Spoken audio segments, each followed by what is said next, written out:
Hi, it's Dr. Carolyn Coker-Ross. And last week I talked to you about what is binge eating disorder and how it is a disorder. It's part of the eating disorder spectrum. And we talked a lot about some of the signs and symptoms that you may have binge eating disorder. I also gave you a link to the binge eating disorder quiz, and I hope you've gone and taken that because I think that will give you a lot more information and we'll be able to connect and give you some help if you need it.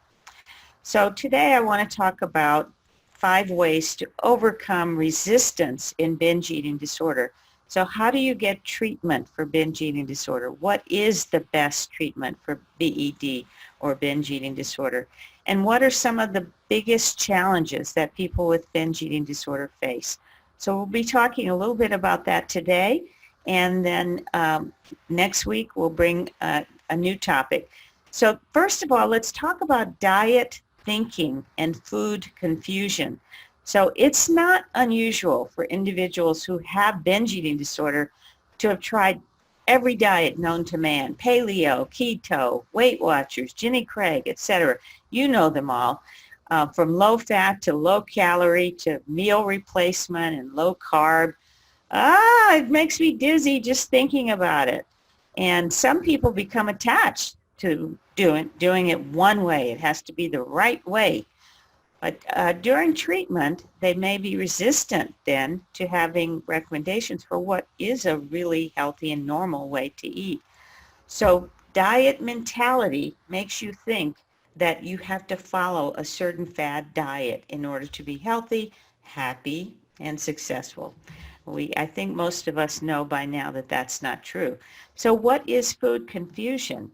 Well, food confusion is listening to all the things we get on the media, podcasts, etc., that tell you certain foods are good and certain foods are bad.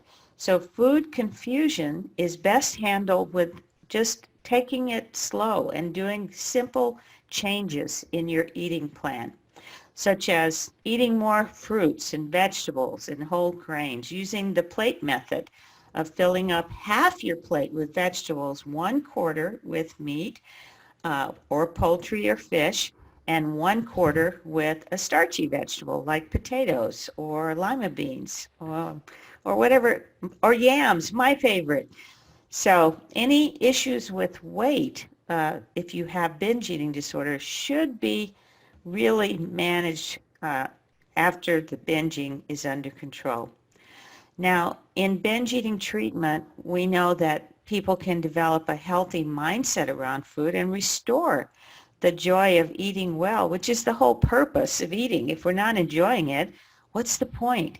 Well, for many people, the point is that binging or food in general can be used to self-medicate negative emotions that you're experiencing.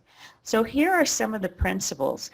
No food is bad food. And I know that's a hard one for most people to swallow, but every time you set up that a certain food is bad and you try to avoid eating it, it just sets you up for the next binge. So we talk about legalizing food so that you're no longer in the vicious cycle of deprivation and binging and deprivation and binging. Because deprivation not only affects the body, but it also affects your spirit. Feeling deprived is no fun.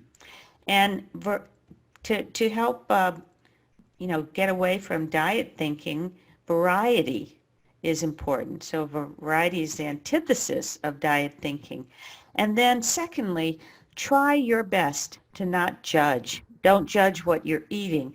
Don't judge how much you're eating. Don't judge yourself if you've had a binge. Judgment is part of that vicious cycle. You overeat or binge, and then you feel bad about yourself, and so then you binge again, or you restrict, and when you can't restrict any longer, you binge. So that's all part of the vicious cycle. So the other thing that can perpetuate binge eating is stress. We know that stress can affect sleep. In my case, that's the biggest issue that I have. Last night, I think I got 5 hours of sleep, And I woke up at 4 a.m. thinking about all the things on my to-do list. Couldn't go back to sleep.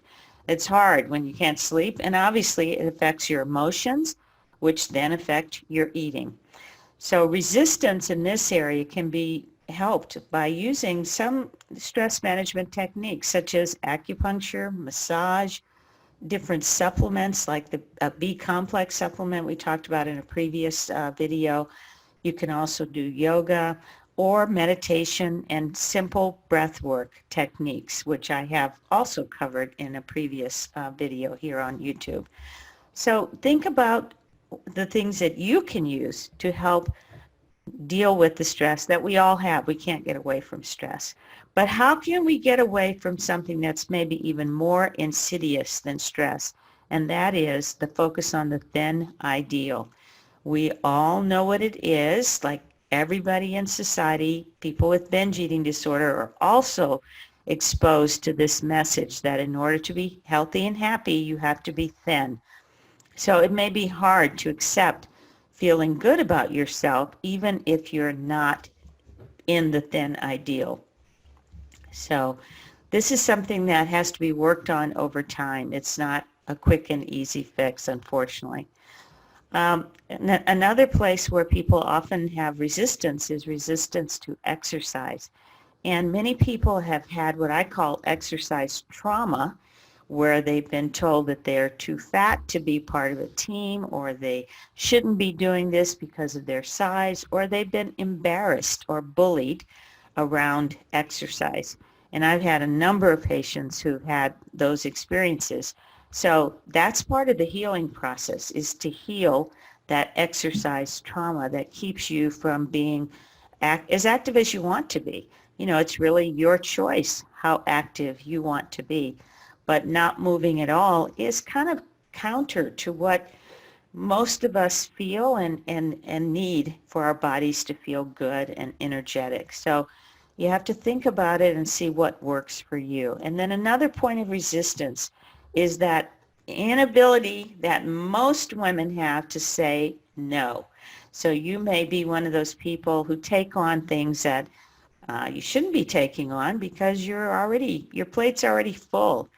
So this belief that everyone else's needs should come first before your needs is an obstacle to binge eating disorder recovery. So it can affect everything from what you eat to how much you sleep, etc. Now, there are many, many wonderful daily practices that can be used to nourish your spirit, including practicing gratitude, finding awe in day-to-day life, you know, watching the sunrise or sunset, practicing forgiveness. These are all things that can help your spirit get nourished, and that's part of the healing process. And then recognizing that relapses will happen. You don't have to make that the end of your recovery from binge eating disorder. It can be a new start. So it's really important also to have partners to help you through this process. So again, I want to remind you about the binge eating disorder quiz that's in the beneath the video. And next week, we will continue talking a little bit more about binge eating disorder and talk about what does emotional eating have to do with binge eating disorder. So join us for that next video. And please subscribe to my channel. Please give me a thumbs up and turn on your notification icon so you can get notified when we upload the next video. Thanks for listening. Bye-bye.